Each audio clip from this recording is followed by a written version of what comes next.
Hi everyone, welcome to मैच निगामी। इस वीडियो में हम जे एडवांस का 8th क्वेश्चन करेंगे थ्योरी ऑफ इक्वेशन पे। ये 2010 में आया था। तब जे एडवांस नहीं होता था, तब I T J A I triple E होता था। तो ये काफ़ी अच्छा क्वेश्चन है। थोड़ा लंबा भी है। ये पैराग्राफ क्वेश्चन है। ये पैराग्राफ क्वेश्चन है। तो ये हमें पैरा दिया हुआ है कि हमें एक पॉलिनॉमियल दिया हुआ है 1 + 2x + 3x² + 4x³ और s इसका है sum of all the distinct real roots of f x and let t is equals to mod of s. तो हमें दिया हुआ है कि एक ये पॉलिनॉमियल है और एस है उसका सम ऑफ द सारे रूट्स का सम है एस, और टी उसका मॉड है। ठीक है, तो ये हमें दिया हुआ है। तो इसके तीन पार्ट्स हैं। तो पहले हम इस फंक्शन को थोड़ा एनालाइज करते हैं कि इसके रूट्स कहाँ कहाँ लाई करेंगे। मैंने इससे पहले 7th वीडियो में बताया है कि क्वेश्चन नंबर 7 में मैंने बताया कि ग्राफ कैसे प्लॉट करते हैं। तो इसमें इतना ज़्यादा ग्राफ प्लॉट करने का कॉन्सेप्ट नहीं है, पर ठीक है, हम देखते हैं कि इसके रूट्स पहले किस किस इंटरवल में लाया कर सकते हैं और इसके रूट्स कितने हैं और वो सब देखते हैं। तो ये हमारा फंक्शन दिया हुआ है। हमने इसका डेरिवेटिव ले लिया। उससे हमें पता लगेगा कि इसके कहाँ पे इंक्रीजिंग है, कहाँ पे डिक्रीजिंग है, और फिर क्या क्या है वो सब पता लगेगा। जिससे ग्राफ की एक हमें शेप पता लग जाएगी कि कैसे है ग्राफ इसका। तो हमने जो ये है, ये क्वाड्रेटिक इक्वेशन बना, उसका हमने डिस्क्रिमिनेंट निकाला जो कि नेगेटिव आया। डिस्क्रिमिनेंट नेगेटिव है, इसका मतलब कि इसका डेरिवेटिव कहीं पे भी ज़ीरो नहीं है। और उसका जो ए है वो पॉजिटिव है। इसका मतलब कि जो उसका डेरिवेटिव है उसका ग्राफ समथिंग ऐसे बनेगा। जो ये डेरिवेटिव है, तो ये मतलब हमें पता लग रहा है कि इसका डेरिवेटिव हमेशा पॉजिटिव ही रहेगा। हमेशा पॉजिटिव रहेगा क्योंकि इसके रूट्स नहीं है और इसका ए पॉजिटिव है, तो इसका ग्राफ ऐसे बनेगा। तो इसलिए हमारे इस ये कभी भी ज़ीरो नहीं हो सकता और ये हमेशा पॉजिटिव रहेगा हर एक एक्स के लिए। तो ये जो फंक्शन है ये हमेशा इंक्रीजिंग है। ये हमेशा इंक्रीज ही करता रहेगा। ये कभी भी अपनी डायरेक्शन चेंज ही नहीं करेगा। ये बस इंक्रीज करता रहेगा। और हमें पता है कि अगर मैं एक्स को माइनस इन्फिनिटी डालूँ, एक्स को मैंने माइनस इन्फिनिटी डाला, तो ये एक्स क्यूब है, ये हमेशा डोमिनेटिंग माइनस इन्फिनिटी होगा। ये भी एक माइनस इन्फिनिटी होगा, ये प्लस इन्फिनिटी देगा, पर ये डोमिनेटिंग माइनस इन्फिनिटी होगा क्योंकि इसकी पावर क्यूब है।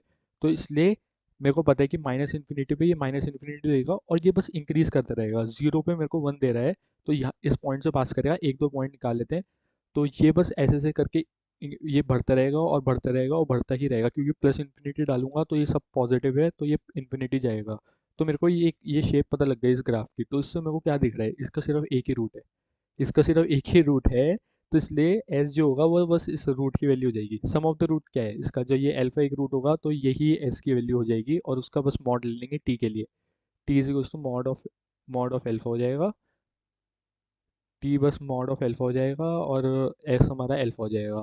ठीक है, इजी हो गया। क्वेश्चन क्वेश्चन को एनालाइज किया, बहुत इजी हो गया। अब हमें काफ़ी सारे रूट से खेलना ही नहीं है। हमें सिर्फ एक ही रूट पता है, उससे एस निकल जाएगा, उससे टी निकल जाएगा। तो ठीक है, ये हमारा ग्राफ बन गया और इसका सिर्फ एक ही रूट है। तो सम ऑफ द रूट हमारा एल्फा ही हो जाएगा। ठीक है, अब पहला पहला क्वेश्चन क्या कह रहा है, the real number S lies in the interval. मतलब कि एस जो है हमारा अल्फा के इक्वल है, तो अल्फा हमारा किस इंटरवल में लाई करेगा। तो ये हमें एक कॉन्सेप्ट होता है कि जैसे कि मेरा एक फंक्शन है और वो एक पॉइंट से पास कर रहा है, तो इंटरवल में लाई करेगा ये। जैसे मान लो ये ए और बी इंटरवल में लाई कर रहा है, तो ये अगर ए पे नेगेटिव देगा तो बी पे ये पॉजिटिव देगा, तभी एक रूट जो होता है वो उस इंटरवल में लाई करता है। तो मतलब कि हम क्या कह सकते हैं, F of A into F of B हमेशा जब भी नेगेटिव होगा तो उस इंटरवल में लाई करेगा रूट। वो रूट उस इंटरवल में तभी लाई करेगा जब ये कंडीशन ट्रू होगी। जो ये एक रूट है, एफ एक्स का एक ये रूट है, अगर इसके अंदर दो रूट आ जाते हैं तो ये कुछ ग्राफ ऐसे करके बन जाएगा। तो जब दो रूट आ जाते हैं, जब इवन नंबर ऑफ रूट आते हैं, तब दोनों सेम देते हैं। ये भी नेगेटिव देगा तो ये भी नेगेटिव देगा। तो तब F A dot F B हमारा पॉजिटिव होता है, पर ऑड नंबर के लिए नेगेटिव होता है प्रोडक्ट, और इवन नंबर के लिए पॉजिटिव होता है। पर इसमें एक ही रूट है जो कि ऑड नंबर है, तो इसलिए हमारा प्रोडक्ट नेगेटिव आना चाहिए। तो हम कहेंगे उस इंटरवल में लाई करता है। तो हमने ए देखा तो हमने पहले जीरो डाला, तो हमारे एफ जीरो वन है जो कि पॉजिटिव है। और फिर -4 डाला, तो ये भी पॉजिटिव है। तो फिर -1/4 और जीरो के बीच में लाए तो नहीं कर रहा है, तो ए ऑप्शन तो नहीं है। फिर बी बी में हमने -11 डाला तो नेगेटिव आया, और फिर -3/4 डाला तो भी नेगेटिव आया, तो ये भी नहीं है ऑप्शन। ये भी ऑप्शन नहीं है। हमने एफ एस यहाँ पे हम जीरो -1/4 ये सब डाल रहे हैं और देख रहे हैं कि पॉजिटिव आ रहा है या नेगेटिव आ रहा है। ठीक है, हमने फिर सी सी सी ऑप्शन डाला, -3/4 डाला जहाँ पे नेगेटिव आया, और -1/2 डाला जहाँ पे पॉजिटिव आया। तो इसलिए हमारा जो एल्फा होगा वो लाई कर रहा है वो लाई कर रहा है -3/4 और -1/2 के बीच में। तो जो ये ग्राफ बन रहा था, सॉरी, जो ये ग्राफ बन रहा था, तो यहाँ पे -3/4 आ रहा है और यहाँ पे -1/2 आ रहा है। इस पे पॉजिटिव दे रहा है, इस पे नेगेटिव दे रहा है। तो ये अल्फा जो है इस इंटरवल के बीच में आ रहा है। तो हमारा सी आंसर हो गया। सी आंसर हो गया हमारे इस क्वेश्चन का। ठीक है, अब अगला क्वेश्चन देखते हैं। हाँ, सेकेंड पार्ट देखते हैं। सेकेंड पार्ट क्या कह रहा है? The area bounded by the function this, जो ये फंक्शन था, ये फंक्शन हमारा ऐसे बन रहा था। ये एरिया, इस फंक्शन का area bounded by the line, ये हमारी y0 है, ये हमारी x0 है, ये and x equals to T. मान लो कोई t है, ये x, तो x इक्वल्स टू टी ये वाली लाइन होगी। तो ये वाला एरिया, जो ये वाला एरिया है, ये फंक्शन ने ये जो ये वाला एरिया है, ये लाइज इन द इंटरवल। तो इसका एरिया किस इंटरवल पे लाई करेगा? हमें पता है कि टी जो है, टी है हमारा मॉड ऑफ एल्फा। एल्फा हमारा बिलोंग्स टू कर रहा था -3/4 से -1/2। तो जैसे कि ये -3/4 है, ये -1/2 है, ये अल्फा है, तो टी टी क्या है? इसका मॉड है टी। तो मॉड मॉड मतलब कि अल्फा इसके बीच में है, तो उसका ही मॉड लग जाएगा। तो मॉड लग जाएगा, तो 1/2 और 3/4 के बीच में आएगा टी। यहाँ पे कोई टी आएगा, ये ज़ीरो है, क्योंकि यहाँ पे मॉड लग गया तो माइनस का पॉजिटिव हो जाएगा, तो ये टी आ जाएगा। टी हमारा लाई कर रहा है टी हमारा लाई कर रहा है, टी बिलोंग्स टू 1/2 से 3/4, ये टी बिलोंग कर रहा है। तो यहाँ पे 1/2 है और यहाँ पे 3/4 है। तो फिर ये तो फिर जो हमारा एरिया होगा, ये जो एरिया है हमारा, वो किसके बीच में होगा? वो 0 से लेकर 1/2, ये जो एरिया है, ये जो बिल्कुल डार्क एरिया है, इससे तो बड़ा होगा एरिया। और ये जो पूरा एरिया होगा, ये पूरा जो एरिया होगा, इससे छोटा होगा। तो इसलिए हमने ये लिख दिया, ये कंडीशन लिख दी। जो 0 से लेकर 1/2 तक जो एरिया है फंक्शन का, वो वो छोटा होगा 0 से टी तक जो हमें निकालना है, और वो और 0 से लेकर 3/4 उससे बड़ा होगा। ये अभी ग्राफ से बताया है। ठीक है, अब इसका इंटीग्रेशन क्या होता है, ये आया है इंटीग्रेशन। अब उसमें बस इसको इंटीग्रेशन में डाल दी वैल्यू 0, और सॉल्व कर दिया। बस इसको इंटीग्रेशन में यहाँ पे डाल दी, ये आ गया, और यहाँ पे डाल दी, ये आ गया। तो हमारा जो जो इसको थोड़ा सा हमने ले लिया कि किस रेंज में आ रहा है, तो इस रेंज में आएगा।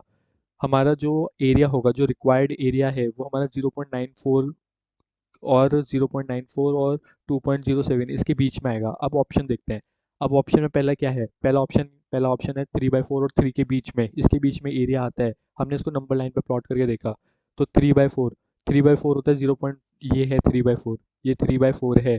ये हमारा 0.994 है, जिसके बीच में आ रहा है, ये हमारा 0.94 है। तो ये जो हमारा एरिया की वैल्यू ये है, ये हमारे एरिया की वैल्यू इस रेंज में आएगी। और 3/4 और 3 इनके इनके सबसेट है। 3/4 और 3 के बीच में हमारा पूरा रेंज आ रही है एरिया की, तो ए ऑप्शन आंसर हो जाएगा। ठीक है, बी ऑप्शन देख लेते हैं, या सी ऑप्शन देख लेते हैं। 9 और 10। तो 9 और 10 तो बहुत दूर आएगा, यहाँ पे 9 आएगा, यहाँ पे 10 आएगा। तो इसके बीच में तो पूरा रेंज आ ही नहीं रही है ये वाली, तो ये ऑप्शन नहीं है। तो इसलिए जिस इंटरवल के बीच में हमारी एरिया की पूरी रेंज आ रही है, तो उस इंटरवल में लाई करेगा हमारा एरिया। तो ए ऑप्शन हो जाएगा इसका आंसर। अब थर्ड क्वेश्चन देखते हैं। ये काफ़ी काफ़ी इजी भी है और इम्पोर्टेंट क्वेश्चन भी है। इसमें इंक्रीजिंग डिक्रीजिंग फंक्शन का यूज़ होगा। इंक्रीजिंग फंक्शन मैंने प्रीवियस वीडियो में आपको बताया ही था कि एफ डैश एक्स जब पॉजिटिव होता है, तो एफ एक्स हमारा इंक्रीजिंग होता है उस इंटरवल में, जिस इंटरवल में ये पॉजिटिव है। और अगर एफ डैश एक्स हमारा नेगेटिव है, तो एफ एक्स हमारा डिक्रीजिंग होता है उस इंटरवल में। ठीक है, तो हमें इंक्रीजिंग डिक्रीजिंग बताना है। हमारी रेंजेस क्या है? -t से -1/4 और -1/4 से t, ये सब है। डरना नहीं है बिल्कुल भी। हमने पहले एफ डैश एक्स निकाल लिया। हमें बताना है कि एफ डैश एक्स की इंक्रीजिंग वगैरह बताना है। हमें एफ एक्स के इंक्रीजिंग पे कमेंट्स नहीं बताने हैं, हमें एफ डैश एक्स इंक्रीजिंग पे कमेंट्स बताने हैं। तो इसलिए हमने पहले एफ डैश एक्स निकाला, ये आया। अब हमें बताना है कि ये कहाँ पे इंक्रीजिंग है और कहाँ पे डिक्रीजिंग है।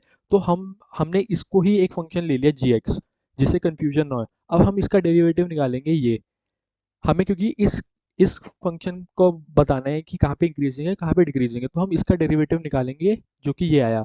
अगर ये पॉजिटिव होगा, इंक्रीजिंग कब होगा, जब ये पॉजिटिव होगा तो हमारा जी एक्स इंक्रीजिंग होगा, जी एक्स जो कि एफ डैश एक्स है जिस पे हमें कमेंट करना है। तो इसलिए इंक्रीजिंग कब होगा, जब जी डैश एक्स हमारा पॉजिटिव होगा। तो जब पॉजिटिव होगा तो एक्स ग्रेटर देन 1/4। अब तुम्हें पता लग गया होगा ये -1/4 कहाँ से आया।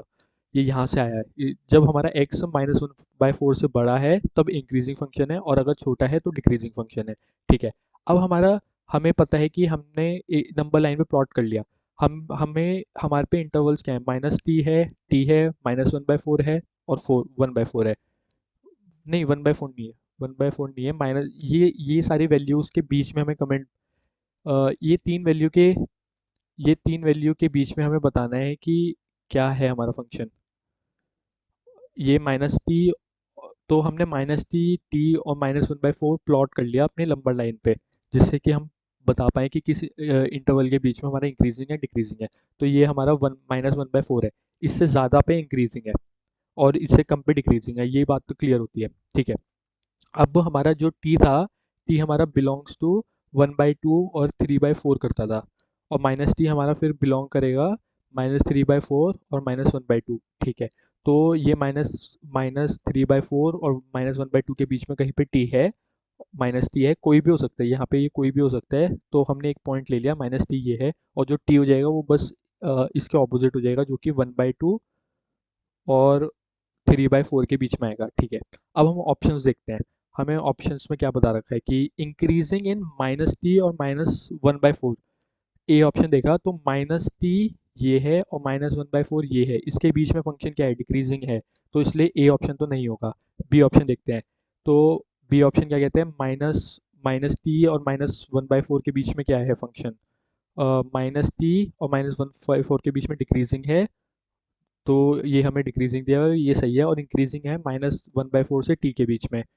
तो -1/4 से टी के बीच में इंक्रीजिंग है फंक्शन, तो हाँ ये बी ऑप्शन बिल्कुल करेक्ट है, बी ऑप्शन बिल्कुल करेक्ट है। तो इसलिए ऐसे नंबर लाइन पे प्लॉट करके हम देख सकते हैं कि कैसे होगा।